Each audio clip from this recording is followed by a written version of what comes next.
Nathan W. Bingham here with Ligonier Ministries, and I'm joined by Dr. Stephen Nichols, President of Reformation Bible College, also a Ligonier Ministries teaching fellow. And this week we're on our Mediterranean study cruise. Right now we have made a stop in Istanbul.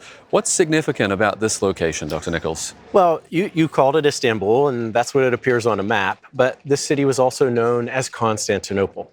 And before it was Constantinople, it was Byzantium. It was a seat of the Byzantine Empire. But Constantine, that great Roman emperor, around the 330s, moved the seat of power from Rome to this city. And when he did that, he renamed it Constantinople. Well, what's significant about this location, particularly in the 4th century? Yeah, in the 4th century, not only is this becoming this Roman center, but it's also very significant in church history. Behind us are the walls to the Topkapi Palace. Now, this was built by the Ottomans.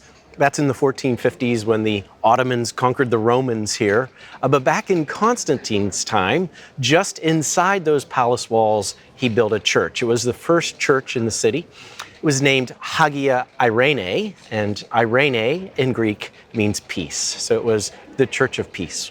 Now, we just did a tour of that church, but why is that church significant in the 4th century? Yeah, in 381, one of the 7 ecumenical councils was held here, the first Council of Constantinople. It was a very important council for 2 reasons.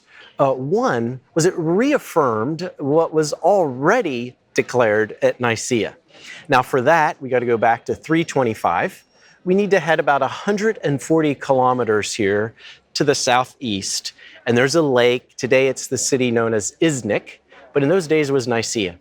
And Constantine built for himself a summer palace, a summer resort there. Now, Nathan, this is 325.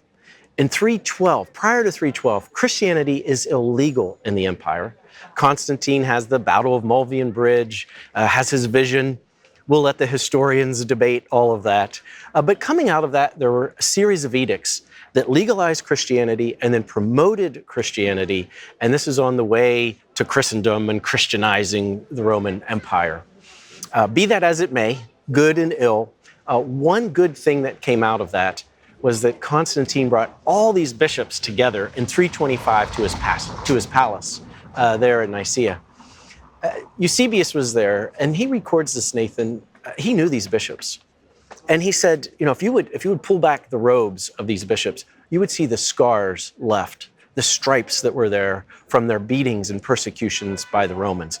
So here they go, persecuted at the beginning of their ministry, and by the end of their ministry, they're guests of the emperor, and they're brought together to discuss a central doctrine. It's the crucial doctrine, the person and work of Christ. Now, why were they having to discuss that doctrine?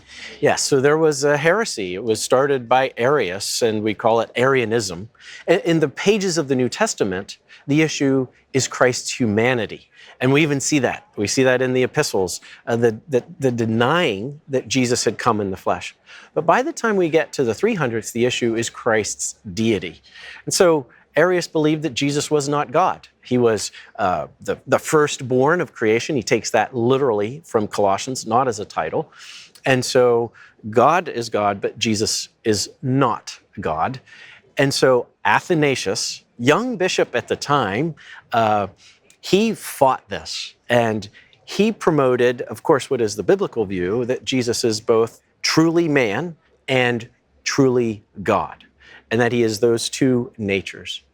And that was affirmed at Nicaea, overwhelmingly affirmed.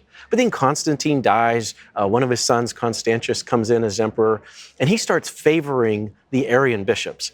So even though we have the Nicene Creed, for much of the 4th century, Arianism is ricocheting through the church. And Athanasius, we speak of Athanasius as Athanasius contra mundum, Athanasius against the world. He was against the majority bishops at the time, which were the Arian bishops. He was opposed to the emperors at the time. In fact, he was exiled from his post as bishop more years than he was actually at his post.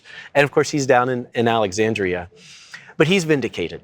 Here in 381, once again, the Nicene Creed is reaffirmed.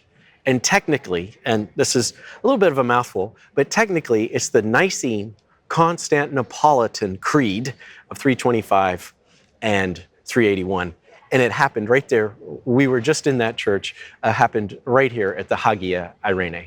That is another significant building just behind you. There is. That's the Hagia Sophia. And that was built in the 5th century by the Emperor Justinian, still ruling from here in Constantinople, built this massive church. It's a square with a big dome on top of it. And he was able to build it in 5 years. It's incredible when we walked through that church to see how it survived with earthquakes being here. And you see all the columns, they're all leaning out, but just the impact of the natural environment here. It's fascinating. In fact, 30 years after the church was built, the dome collapsed because of an earthquake, had to be rebuilt again. But in the church, we've been talking about Irene, and that has the early church history to it. This is a very significant medieval moment in it, Nathan. This was 1054. And by now, the church in the West is really different from the church in the East. They have different languages, different approaches to things, two entirely different cultures. So in one sense, the church had been split for centuries. But in 1054, the church in the West decided they would excommunicate the Orthodox Church, or the Eastern Orthodox Church. And they dispatched a bishop to come with the document declaring that they're excommunicated. He walks into the Hagia Sophia and puts the document of the excommunication right on the altar of the church. A bold move. And of course, the Eastern Orthodox reciprocated and excommunicated the Western Church. So we call it the Great Schism, the Great Split of 1054, Roman Catholic Church in the West, Greek Orthodox or Eastern Orthodox Church in the East. All that happened right here. As we've spent time looking through these buildings, these churches, any final reflections? Well, just thinking about the Hagia Sophia, and we were in there, it's a mosque now.